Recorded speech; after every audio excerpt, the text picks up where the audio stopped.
Today's topic is average rate of change. You're going to be finding average rate of change from an equation, a table, and a graph.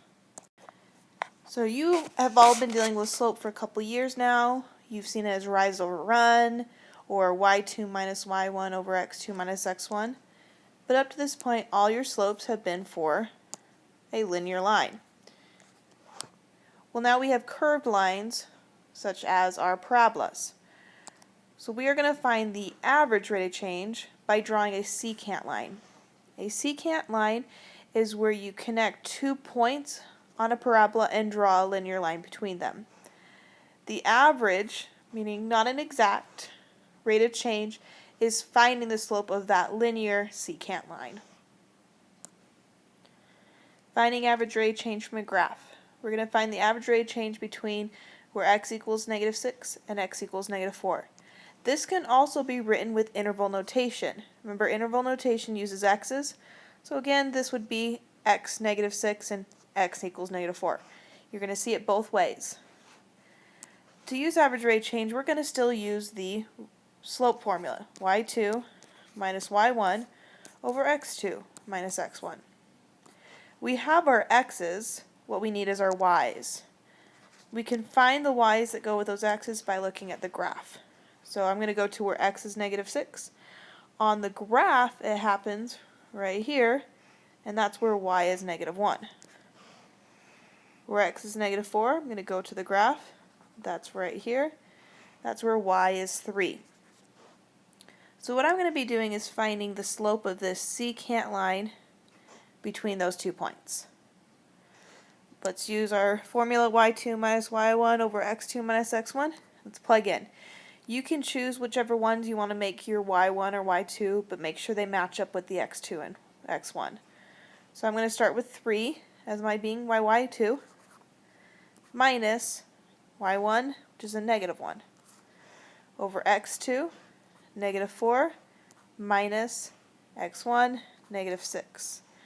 Be very careful with negatives, because we know a minus minus switches to a plus, switches to a plus.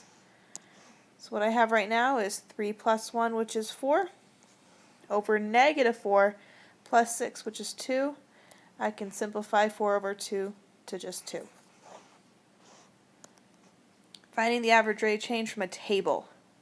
This is probably the easiest way because I have the x and y values given to me. I want to know x at -0.75. Well, there's the y that goes with it. X -2.5, there's the y that goes with it. Still going to do y2 minus y1 over x2 minus x1. Alright, so let's start with y2. 8.44 minus 3.44. x2, -0.25 minus -0.75. Minusing a negative switches to a plus. 8.44 minus 3.44, 5. -0.25 plus 0.75, that's 0.5. Now I can simplify 5 divided by 0.5, which will give me 10.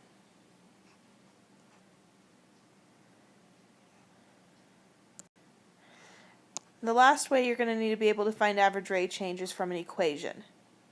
Now, as a reminder, I can be given it to me as x equals 1 or x equals 3, or an interval notation with 1 and 3. Key thing is I still need to find the y's that go with it.